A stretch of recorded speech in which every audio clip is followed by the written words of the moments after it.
निर्विकार होते हुए भी अपनी माया से विराट विश्व का आकार धारण करने वाले महाकाल।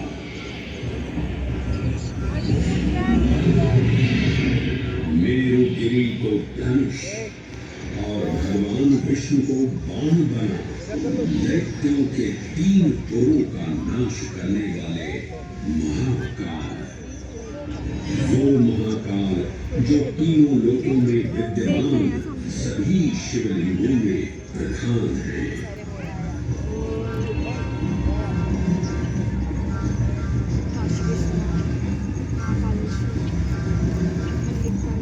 वो महाकाल जिनके त्रिशूल की तीनों नोकों से काम, क्रोध और लोभ पर नियंत्रण होता है, जिनके मस्तिष्क पर चंद्र शीतलता का प्रतीक है और जिनकी सवारी नंदी के 4 चरण सत्य, दया, दान और तप का चिन्ह है।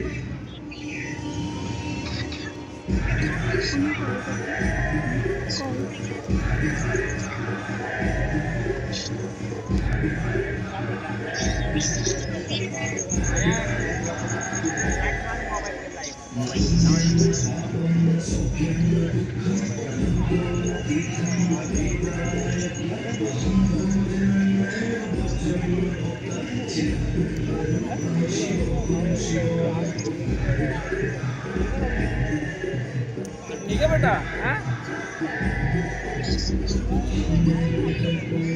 ठीक है, फोन दूंगा।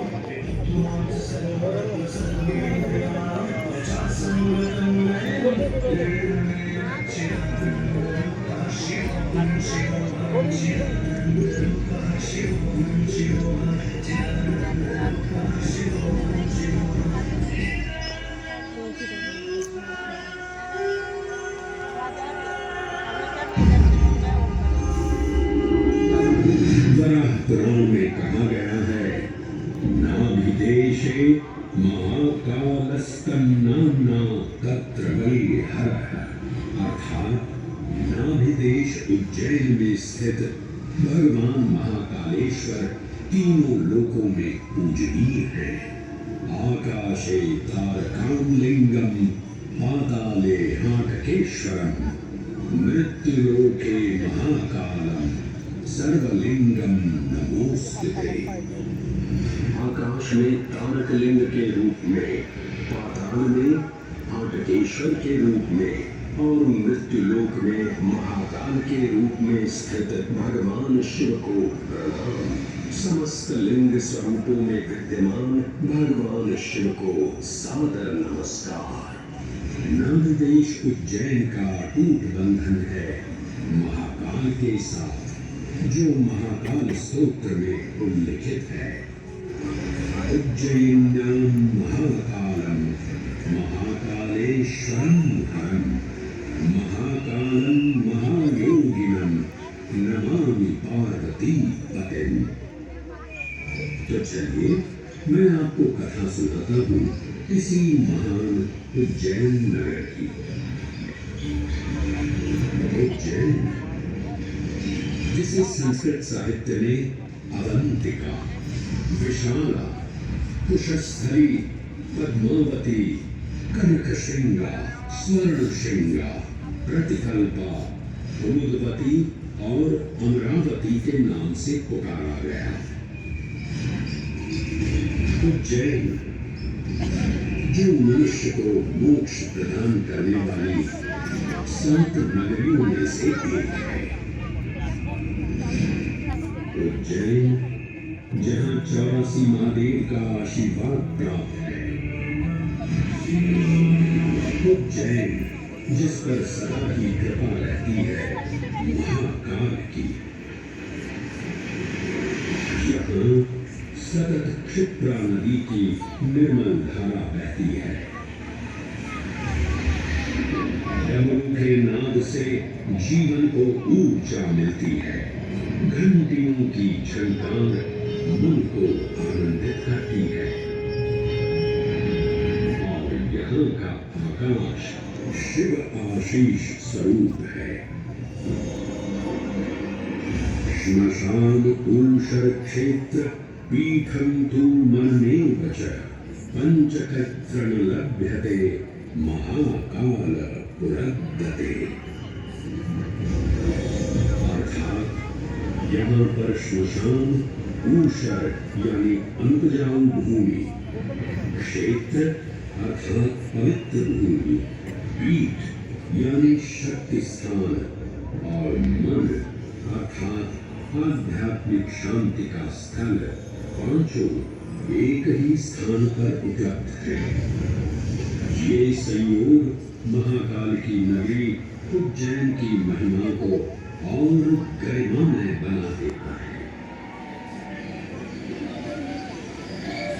उज्जैन के इस अलौकिक स्वरूप से प्रभावित हो महाकवि कालिदास अपने काव्य मेघदूत में लिखते हैं, हे जलधर, यदि महाकाल के मंदिर में समय से पहले तुम पहुंच जाओ तो तब तक वहां ठहर जाना जब तक सूर्य आंख से ओझल न हो जाए। शिव की संध्याकालीन आरती के समय नगाड़े जैसी मधुर ध्वनि करते हुए तुम्हें अपने धीर गंभीर गर्जनों का पूरा फल प्राप्त होगा।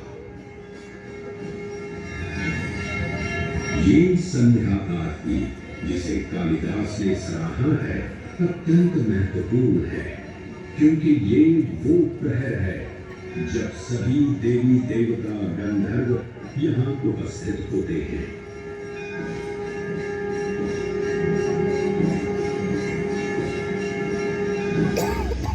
उज्जैन की महिमा अद्वितीय है। सतयुग, त्रेता युग, द्वापर युग और कलयुग, हर युग में इसका अप्रतिम महत्व रहा है।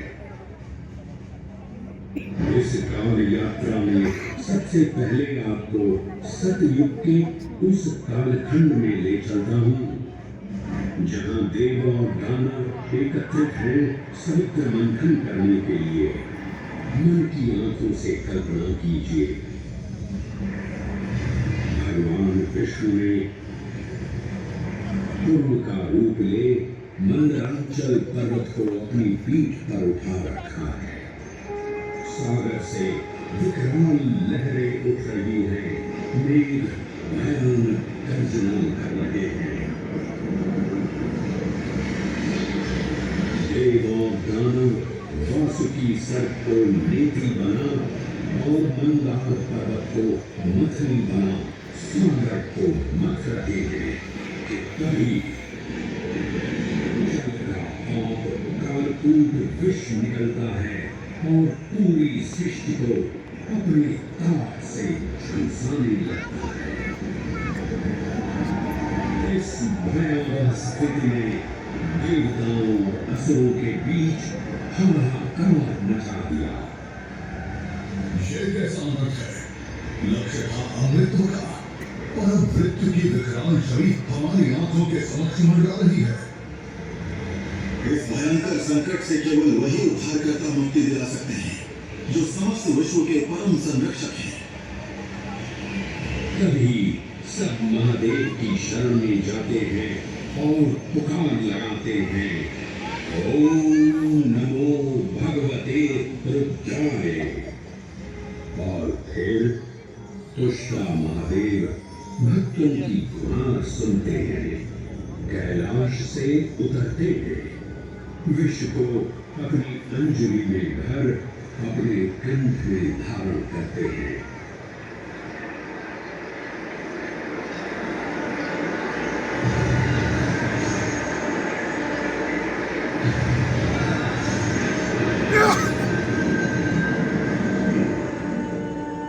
अंततोगत्वा सागर मंथन से अमृत कलश प्रकट होता है। जैसे ही अमृत प्रकट हुआ, दानवों ने इसे केवल अपने आधिपत्य में लेने की आकांक्षा प्रकट की और संघर्ष छिड़ गया। आज यदि हम इस अमृत को प्राप्त कर सकें तो हम देवताओं पर हमेशा के लिए प्रभुत्व स्थापित कर पाएंगे। अमृत पात्र हाथों में ना जा पाए, क्योंकि ये अपनी शक्ति का असीम दुरुपयोग करेंगे। इस अराजकता के परिणाम स्वरूप अमृत की कुछ बूंदें छलकी और पृथ्वी तक पहुंच गई। 4 स्थलों पर स्पर्श हुआ इन बूंदों का। हरिद्वार, प्रयागराज,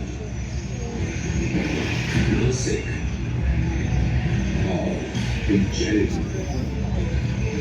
अमृत की इन्हीं बूंदों के कारण उज्जैन में हर 12 वर्ष पर कुंभ सिंहस्थ मेले का आयोजन होता है। भगवान शिव की लीला देखिए। लोक कल्याण के लिए स्वयं विषपान किया और अपनी नगरी पर अमृत वर्षा करवाई। अमृत की पावन बूंदों से अभिसिंचित ये दिव्य उज्जैन भूमि रामायण के पृष्ठभूमि की सम्मिलित हुई। सतयुग के बाद त्रेतायुग में माता सीता की खोज में वानर सेना का यहाँ आगमन हुआ।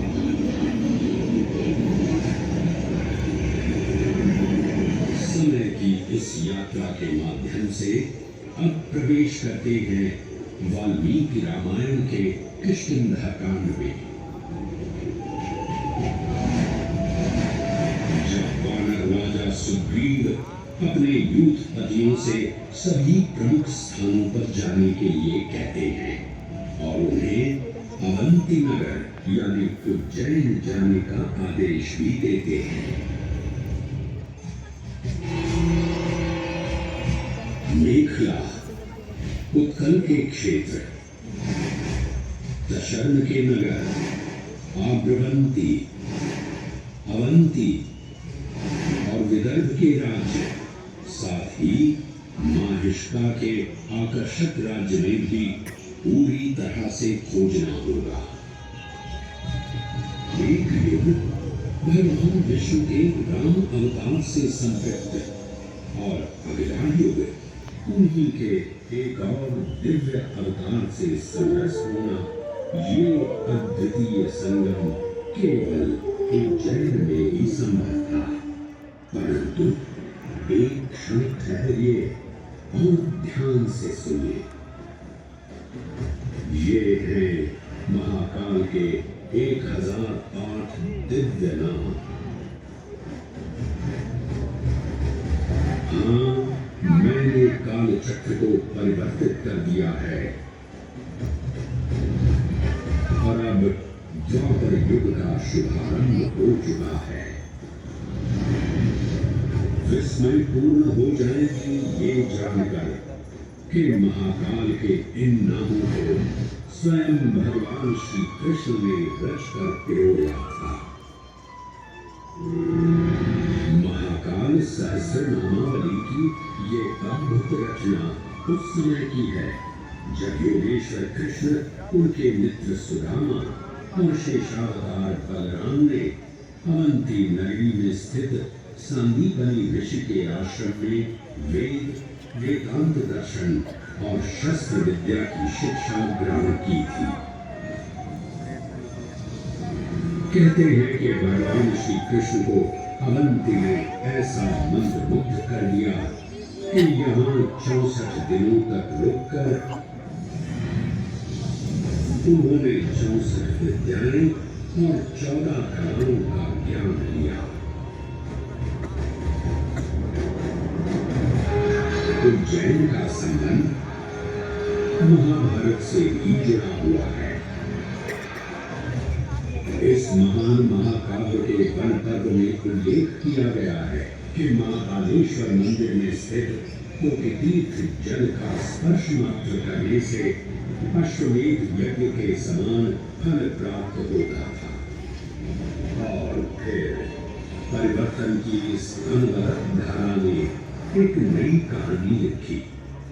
उज्जैन में उदय हुआ मौर्य वंश का।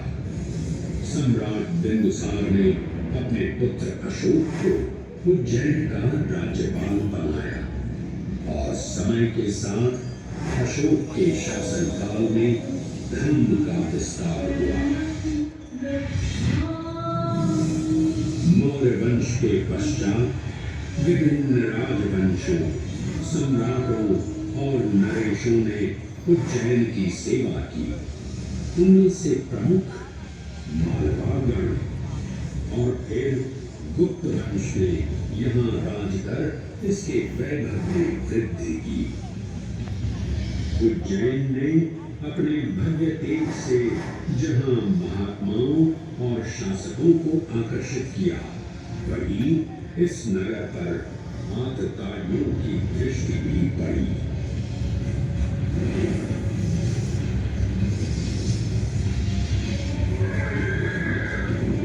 शक मध्य एशिया की खानाबदोश जनजाति थी, जिन्होंने उत्तर पश्चिमी और मध्य भारत के कुछ हिस्सों पर आक्रमण कर अपना शासन स्थापित किया। ईसा पूर्व प्रथम शताब्दी में जब भारत शकों के अत्याचार से त्रस्त था, तब उन शकों ने उज्जैन पर भी कब्जा कर लिया और फिर उज्जैन में उदय हुआ एक तेजस्वी योद्धा, महाराज विक्रमादित्य का। एक तरफ शकों का बल तो दूसरी तरफ विक्रमादित्य का अद्वितीय पराक्रम। विक्रमादित्य की तलवार महादेव के तीसरे नेत्र से चमकी। प्रचंड युद्ध हुआ। महाकाल की कृपा से शूरवीरों ने शकों को परास्त किया और उज्जैन में गणतांत्रिक शासन स्थापित किया।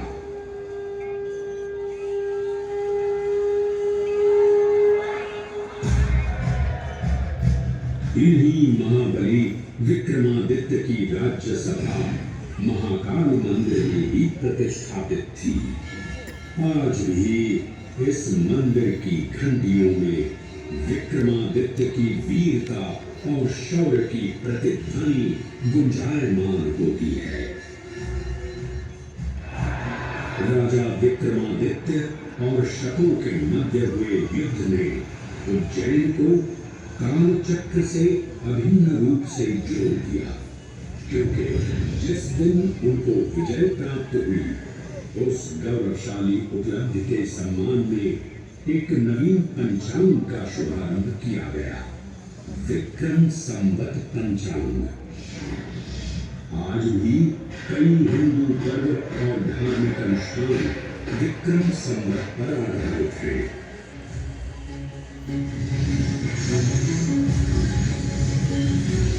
पृथ्वी की भौगोलिक कर्क रेखा इस पावन उज्जैन भूमि से होकर गुजरती है। लगभग 300 वर्ष पूर्व उज्जैन विश्व समय का प्रमुख संदर्भ बिंदु था। यही कारण है कि उज्जैन की वेदशाला में वराहमिहिर, आदित्यदास, ब्रह्मगुप्त, आर्यभट्ट और भास्कराचार्य जैसे महान विद्वान अनुसंधान और अध्ययन में तल्लीन रहते थे। खगोल शास्त्र का केंद्र, महाकालेश्वर का आवास, जगत गुरु कृष्ण की नगरी, विक्रमादित्य का राज। जयति जय उज्जैनी, वैभवशालिनी नगरी उज्जैन।